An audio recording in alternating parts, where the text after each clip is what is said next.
ও দি দুটো সিগারেট দাও দিনি। দাঁড়াও দিচ্ছি। এ নাও, এ না এনে এই টাকা দি যা।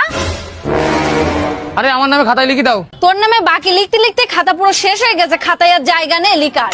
বৌদি তুমি 2 মিনিট দাঁড়াও, তোমার ব্যবস্থা আমি করে দিচ্ছি। কেন বৌদি আর নতুন খাতা নিয়ে যে নতুন খাতায় লিখবা বাকি।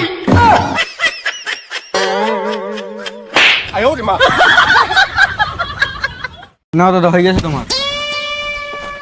কত হয়েছে দাদা? বেশি না, তোমার 40 টাকা হয়েছে। এনো দাদা 50 টাকা, 10 টাকা তোমার কাছে খরচা নেই, আর 10 টাকা কেটে দেবো। এ রাহুল, বাজারে যাদিনি 500 মাংস নিয়ে একদিন রাত্রে রুটি মাংস হবে। এদা তুই কি একটাও কাজ ভালো করে করতে পারিস না? কেন কি হয়েছে? কি রাম গাছ নিয়েছে, রুটি সব পুজ যাচ্ছে।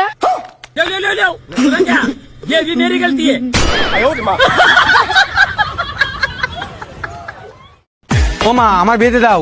কেন রে, তোরা তো ব্যস্ত কেন বিয়ে করার? ব্যস্ত না, আমার বিরাট টেনশন হয়। বিয়ে করার জন্য তোর আবার কিসের টেনশন হচ্ছে? বিয়ের জন্য আমার কোনো টেনশন হচ্ছে না। তালি আবারও তো কে টেনশন তোর? আরে টেনশন তো হচ্ছে আমার ছেলে পিলির জন্য, ও তো পড়াশোনা সব পিছিয়ে যাচ্ছে না।